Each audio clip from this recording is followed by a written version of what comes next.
सात टिप टिपवा। एक थी बुढ़िया, उसका एक पोता था। पोता रोज रात में सोने से पहले दादी से कहानी सुनता। दादी रोज उसे तरह तरह की कहानियां सुनाती। एक दिन मूसलाधार बारिश हुई। ऐसी बारिश पहले कभी नहीं हुई थी। सारा गांव बारिश से परेशान था। बुढ़िया की झोपड़ी में पानी जगह जगह से टपक रहा था। Tip tip tip tip.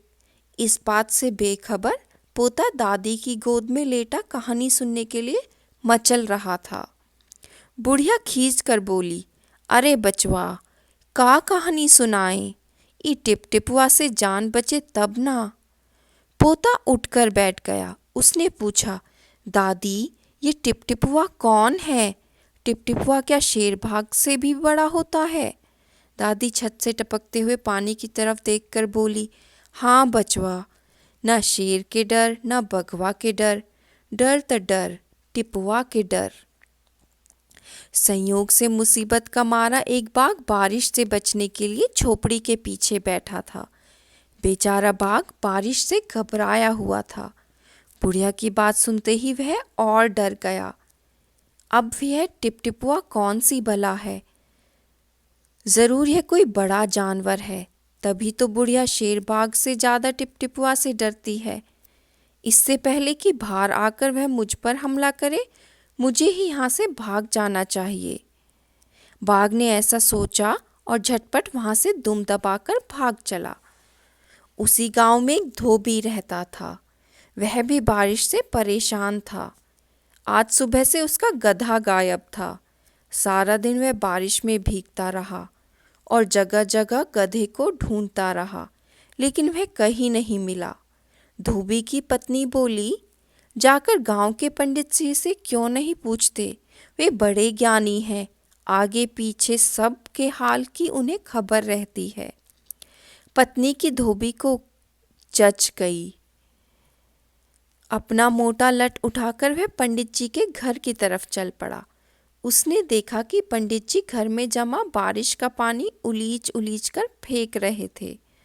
धोबी ने बेसब्री से पूछा, महाराज, मेरा गधा सुबह से नहीं मिल रहा है, जरा पोथी बाँच कर बताइए तो वह कहाँ है?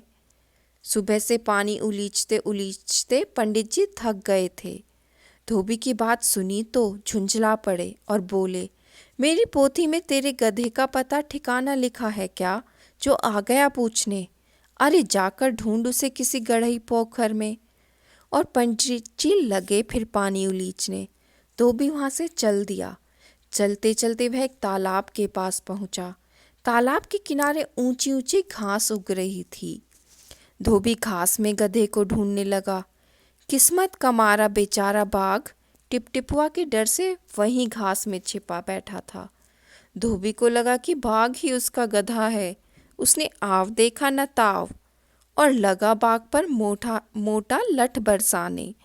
बेचारा बाघ इस अचानक हमले से एकदम घबरा गया। बाघ ने मन ही मन सोचा, लगता है यही टिपटिपुआ है, आखिर इसने मुझे ढूंढ ही लिया। अब अपनी जान बचानी है तो यह जो कहे चुपचाप करते जाओ। आज तूने बहुत परेशान किया है, मार मार कर मैं तेरा कचूमर निकाल दूंगा। ऐसा कहकर धोबी ने बाघ का कान पकड़ा और उसे खींचता हुआ घर की तरफ चल दिया। बाघ बिना चू चपड़ किए भीगी बिल्ली बना धोबी के पीछे पीछे चल दिया। घर पहुंचकर धोबी ने बाघ को खूंटे से बांध दिया और सो गया। सुबह जब गांव वालों ने धोबी के घर के बाहर खूंटे से एक बाघ को बंधे देखा तो उनकी आंखें खुली की खुली रह गई। गिरिजा रानी अस्थाना।